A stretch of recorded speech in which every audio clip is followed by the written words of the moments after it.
ಬನ್ನಿ ನಾವೀಗ ಹವಾಮಹಲ್ ನೋಡೋಣ. ಈ ಒಂದು ಕಟ್ಟಡವನ್ನು ಸುಮಾರು ನಾವು ನೂರಾರು ಟ್ರಿಪ್ಗಳನ್ನು ಮಣ್ಣು ಕಟಕಿಲಿ ಹಾಕಿ ಇದರ ಮೇಲೆ ನಾವು ಒಂದು ಗುಡ್ಡದ ಮೇಲೆ ಒಂದು ಕುಟೀರದ ವ್ಯವಸ್ಥೆಯನ್ನು ಮಾಡಿದ್ದೀವಿ. ಈ ಕುಟೀರದ ಸುತ್ತಗಡೆ ಸುಮಾರು ಗಿಡಗಳನ್ನು, ಬೇವಿನ ಗಿಡ ಆಗಿರ್ಬೋದು, ಗಂಧದ ಗಿಡಗಳಾಗಿರ್ಬೋದು, ಅಡಿಕೆ ಗಿಡ ಆಗ್ಬೋದು, ಹತ್ತಿ ಗಿಡ, ಆಲದ ಗಿಡ, ಹೊಂಗೆ ಗಿಡ ಮತ್ತು ಎಲ್ಲ ವನಸ್ಪತಿಗಳನ್ನು ಇಲ್ಲಿ ಹಾಕೋದ್ರ ಮೂಲಕ ಮಲ್ಟಿಲೇಯರ್ ಒಂದು ರೀತಿಯಲ್ಲಿ ಎಲ್ಲ ಗಿಡಮರಗಳನ್ನು ಬೆಳೆಸಿದ್ದೀವಿ. ಇಲ್ಲಿ ನಾವು ಬಿದಿರಿನಿಂದ ನಾವೊಂದು ಕುಟೀರವನ್ನು ಕೂಡ ನಿರ್ಮಾಣ ಮಾಡಿದ್ದೀವಿ. ಈ ಒಂದು ಕುಟೀರವನ್ನು ನಾವು ಕಲ್ಲಿನಿಂದ ಮತ್ತು ಈ ಬಿದಿರಿನಿಂದ ನಿರ್ಮಾಣ ಮಾಡಿದ್ದೀವಿ. ಅದರ ಮೇಲೆ ಭತ್ತದ ಹುಲ್ಲನ್ನು ಹಾಕೋದ್ರ ಮೂಲಕ ಒಂದು ಕುಟೀರದ ಸಹಜವಾಗಿರ್ತಕ್ಕಂಥ ಕುಟೀರನ ನಾವಿಲ್ಲಿ ನಿರ್ಮಾಣ ಮಾಡಿದ್ದೀವಿ. ಈ ಒಂದು ಕುಟೀರದಲ್ಲಿ ಯಥೇಚ್ಛವಾದಂಥ ಗಾಳಿ ಬರ್ತದೆ ಮತ್ತು ಸುಗಂಧ ಪುಷ್ಪಗಳ ಒಂದು ಸುವಾಸನೆ ಕೂಡ ಇಲ್ಲಿ ಬರೋದ್ರಿಂದ ಇಲ್ಲಿ ಮನಸ್ಸಿಗೆ ಬಹಳ ನೆಮ್ಮದಿ ಅನಿಸ್ತದೆ, ಆಹ್ಲಾದಕರವಾಗಿದೆ.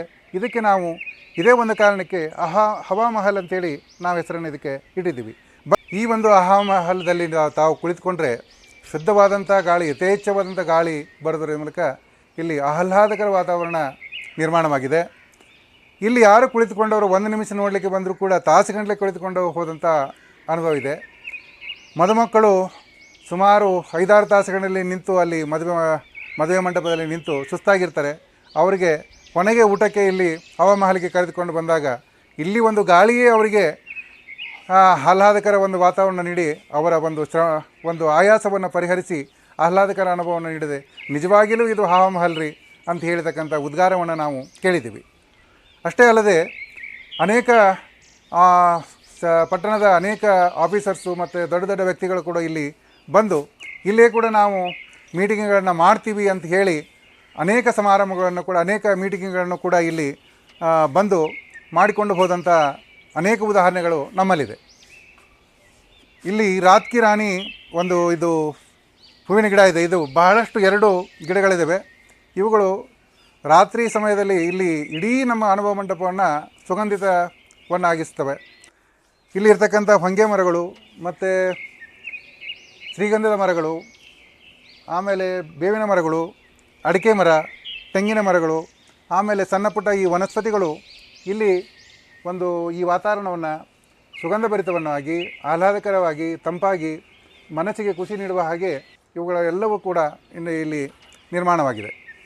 ಇಲ್ಲಿ ತಾವು ನೋಡ್ತಕ್ಕಂಥ ದೃಶ್ಯ ನಮ್ಮ ಎಲ್ಲ ಕಟ್ಟಡಗಳು ಕೂಡ ಏನಾಗಿದೆ ಅಂತಂದರೆ ಈ ಗಿಡದ ನೆರಳಲ್ಲೇ ಇವೆ.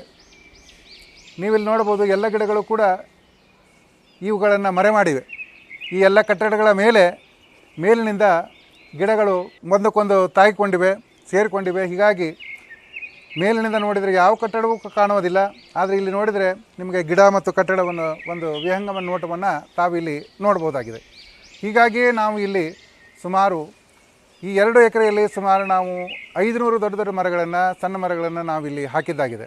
ಇದು ಮಲ್ಟಿಲೇಯರ್ ರೀತಿಯಲ್ಲಿ ನಾವು ಬೆಳೆಸಿರೋದ್ರಿಂದ ದೊಡ್ಡ ಮರಗಳು, ಅದರ ಕೆಳಗೆ ಸಣ್ಣ ಮರಗಳು, ಆಮೇಲೆ ಮರಗಳನ್ನು ಆಶ್ರಯಿಸಿ ಬಳ್ಳಿಗಳನ್ನು, ಅದರ ಕೆಳಗೆ ಕುಂಡೆಗಳನ್ನು, ಹೀಗೆ ನಾವು ಸುಮಾರು 4-5 ಲೆವೆಲ್ದಲ್ಲಿ ಈ ಗಿಡಮರಗಳನ್ನು ಬೆಳೆಸೋದ್ರಿಂದ ಇಷ್ಟು ಕಡಿಮೆ ಸ್ಥಳದಲ್ಲಿ ನಾವು ಇಷ್ಟೊಂದು ಮರಗಿಡಗಳನ್ನು, ಅರಣ್ಯವನ್ನು ನಾವು ಇಲ್ಲಿ ನಿರ್ಮಾಣ ಮಾಡಲಿಕ್ಕೆ ಸಾಧ್ಯವಾಗಿದೆ. ಇದು ನಮ್ಮ ಅನುಭವ ಮಂಟಪದ ಸಣ್ಣ ಹಾಲ್, ಬರ್ತ್ಡೇ ಹಾಲ್ ಅಂತ ಹೇಳ್ತೀವಿ ನಾವು. ಇದನ್ನು ಬರ್ತ್ಡೇ ಮತ್ತು ಅನೇಕ ಸಣ್ಣ ಪುಟ್ಟ ಸಮಾರಂಭಗಳಿಗೆ ನಾವು ಉಪಯೋಗ ಮಾಡ್ತೀವಿ. ಸುಮಾರು 100 ಜನಕ್ಕಿಂತ ಕಡಿಮೆ ಇರತಕ್ಕಂಥ ಫಂಕ್ಷನ್ಗಳಿಗೆ ಈ ಹಾಲನ್ನು ನಾವಿಲ್ಲಿ ಉಪಯೋಗ ಮಾಡ್ತಾಯಿದ್ದೀವಿ. ಆದರೆ ಅತಿ ಹೆಚ್ಚಾಗಿ ನಾವು ಇದನ್ನು ಬರ್ತ್ಡೇ ಪಾರ್ಟಿಗಳಿಗಾಗಿ ಮತ್ತು ಸಣ್ಣ ಮೀಟಿಂಗ್ಗಳಾಗಿ ಉಪಯೋಗವನ್ನು ಮಾಡಿದ್ದೀವಿ. ಇಲ್ಲಿ ಕೂಡ ನಮಗೆ ಯಾವಾಗಲೂ ಕೂಡ 20ರಿಂದ 24 ಡಿಗ್ರಿ ಸೆಂಟಿಗ್ರೇಡ್ ಮಾತ್ರ ಟೆಂಪ್ರೇಚರ್ ಇರ್ತದೆ. ಇಲ್ಲಿ ಗಾಳಿ ಬೆಳಕು ಯಥೇಚ್ಛವಾಗಿ ಬರೋದ್ರಿಂದ ಮತ್ತು ವಿಜಿಬಿಲಿಟಿ ಸಾಕಷ್ಟು ಇರುವುದರಿಂದ ಯಾವುದೋ ಒಂದು ವಿಶಾಲತೆಯ ಮನೋಭಾವ, ಶಾಂತತೆಯ ಮನೋಭಾವ ಇಲ್ಲಿ ಬರಲಿಕ್ಕೆ ಸಾಧ್ಯವಾಗಿದೆ.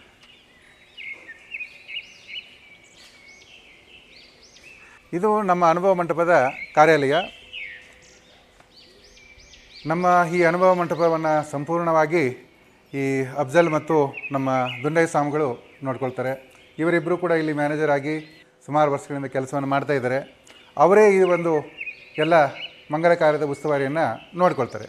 ಇಲ್ಲಿ ನಾವು ನಮ್ಮ ಕಾರ್ಯಾಲಯಕ್ಕೆ ಬೇಕಾದಂಥ ಹಾಸಿಗೆ, ಹೊದಿಕೆಗಳನ್ನು, ದಿಂಬುಗಳನ್ನು, ಪ್ರತಿಯೊಂದು ವ್ಯವಸ್ಥೆಯನ್ನು ಕೂಡ ಮಾಡಿದ್ದೀವಿ. ಸುಮಾರು 25 ಆರ್ಥೋ ಬೆಡ್ಗಳನ್ನು ಕೂಡ ನಾವಿಲ್ಲಿ ವ್ಯವಸ್ಥೆ ಮಾಡಿದ್ದೀವಿ. ಸುಮಾರು 100 ಹಾಸಿಗೆಗಳನ್ನು, ಬೆಡ್ಗಳನ್ನು, ಬೆಡ್ಶೀಟ್ಗಳನ್ನು, ಹೊದಿಕೆಗಳನ್ನು ಕೂಡ ನಾವಿಲ್ಲಿ ವ್ಯವಸ್ಥೆ ಮಾಡಿದ್ದೀವಿ. ನಮ್ಮಲ್ಲಿ ಸುಮಾರು 20 ಕಾಟಿನ ವ್ಯವಸ್ಥೆ ಕೂಡ ಇದೆ. ನಮ್ಮ ಈ ಮಂಗಲ ಕಾರ್ಯವು ಸಂಪೂರ್ಣ CC ಕ್ಯಾಮ್ರಾವನ್ನು ಅಳವಡಿಸೋದ್ರ ಮೂಲಕ ಈ ಆಫೀಸ್ನಲ್ಲಿ ಎಲ್ಲ ಒಂದು ಅಬ್ಸರ್ವೇಷನ್ನ ಇವರೊಬ್ಬರು ಯಾವಾಗಲೂ ಕೂಡ ಮಾಡ್ತಾ ಇರ್ತಾರೆ.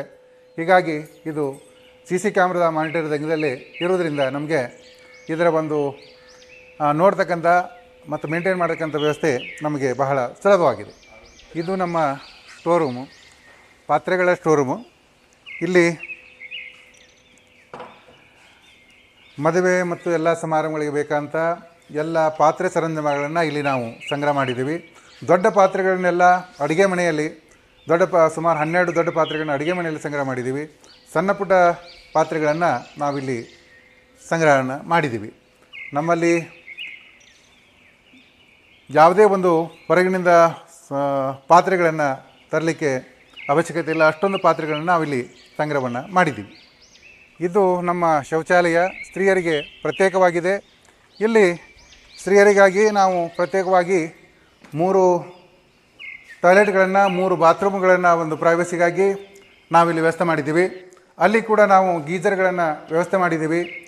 ಮತ್ತು ನಮ್ಮ ಟಾಯ್ಲೆಟ್ಗಳು ಯಾವಾಗಲೂ ಕೂಡ ಅತಿ ಸ್ವಚ್ಛತೆಯನ್ನು, ಹೈಜೀನನ್ನು ನಾವಿಲ್ಲಿ ಮೇಂಟೈನ್ ಮಾಡಿದ್ದೀವಿ. ಅಷ್ಟೇ ಅಲ್ಲದೆ ಇಲ್ಲಿ ಗಾಳಿ ಬೆಳಕದು ಸರಿಯಾದ ವ್ಯವಸ್ಥೆ ಆಗಬೇಕು, ಮತ್ತು ಅವರು ಡ್ರೆಸ್ಸಿಂಗ್ ಮಾಡ್ಕೊಳ್ಳಿಕ್ಕೂ ಕೂಡ ಇಲ್ಲಿ ಅನುಕೂಲವಾಗುವ ರೀತಿಯಲ್ಲಿ ಎಲ್ಲ ವ್ಯವಸ್ಥೆಯನ್ನು ಮಾಡಿದ್ದೀವಿ. ಕರೆಂಟ್ ಇಲ್ಲದೆ ಇರುವಾಗ ನೀರನ್ನು ಕಾಯಿಸ್ಕೊಳ್ಳಲಿಕ್ಕೂ ಕೂಡ ನಾವಿಲ್ಲಿ ವ್ಯವಸ್ಥೆಯನ್ನು ಗ್ಯಾಸ್ನಿಂದ ಕಾಯಿಸ್ಕೊಳ್ತಕ್ಕಂಥ ವ್ಯವಸ್ಥೆಯನ್ನು ಮಾಡಿದ್ದೀವಿ. ಇಲ್ಲಿಯೂ ಕೂಡ ನಾವು ಸೌಂದರ್ಯಕ್ಕೆ ಅತೀವಾದಂಥ ಹೆಚ್ಚಿನ ಒಂದು ಒತ್ತನ್ನು ನೀಡಿದ್ದೀವಿ.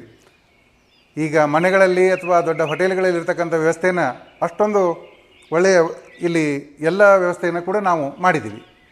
ಒಟ್ಟು ನಮ್ಮಲ್ಲಿ 12 ಶೌಚಾಲಯಗಳು, 5 ಬಾತ್ರೂಮ್ಗಳನ್ನು ನಾವಿಲ್ಲಿ ವ್ಯವಸ್ಥೆ ಮಾಡಿದ್ದೀವಿ. ಅಲ್ಲಿ ಊಟ ಮಾಡುವ ಅಲ್ಲಿ ಕೂಡ ನಾವು ಅಲ್ಲಿ 2 ಶೌಚಾಲಯಗಳನ್ನ, 2 ಬಾತ್ರೂಮ್ಗಳನ್ನು ಕೂಡ ವ್ಯವಸ್ಥೆ ಮಾಡಿದ್ದೀವಿ. ಇಲ್ಲಿ ಮತ್ತೆ 6 ಶೌಚಾಲಯಗಳನ್ನು ಮತ್ತು ಯೂರಿನಲ್ಸ್ಗಳನ್ನು ಕೂಡ ಇಲ್ಲಿ ಹಿಂದುಗಡೆ ನಾವು ವ್ಯವಸ್ಥೆ ಮಾಡಿದ್ದೀವಿ. ಇದು ನಮ್ಮ ಸಭೆ ಸಮಾರಂಭಗಳಿಗಾಗಿ ಇರ್ತಕ್ಕಂಥ ಪಾರ್ಕಿಂಗ್ ಸ್ಥಳ, ವಾಹನಗಳ ನಿಲುಗಡೆಯ ಸ್ಥಳ. ಇಲ್ಲಿ ಸುಮಾರು ನಮಗೆ 100 ವಾಹನಗಳನ್ನು ನಿಲ್ಲಿಸ್ತಕ್ಕಂಥ ವ್ಯವಸ್ಥೆಯನ್ನು ನಾವಿಲ್ಲಿದೆ. ಇದಲ್ಲದೆ ರಸ್ತೆ ಬದಿಯಲ್ಲಿ ಇಲ್ಲೂ ಕೂಡ ಬಹಳಷ್ಟು ದ್ವಿಚಕ್ರ ವಾಹನಗಳನ್ನು ನಿಲ್ಲಿಸ್ಬೋದು. ಇಲ್ಲಿ 4 ಗಾಲಿ ವಾಹನಗಳಿಗೆ ಪಾರ್ಕಿಂಗ್ ವ್ಯವಸ್ಥೆಯನ್ನು ಇಲ್ಲಿ ನಾವು ಮಾಡಿದ್ದೀವಿ. ಇದು ನಮ್ಮ ಜನರೇಟರ್ ಹಾಲು. ಇಲ್ಲಿ ನಿರಂತರವಾಗಿ ವಿದ್ಯುತ್ ಲಭ್ಯವಿರೋದ್ರಿಂದ ನಾವು 2 ಫೇಸ್ ಮತ್ತು 3 ಫೇಸ್ದ 2 ಜನರೇಟರ್ಗಳನ್ನು ನಾವಿಲ್ಲಿ ಅಳವಡಿಸಿದ್ದೀವಿ.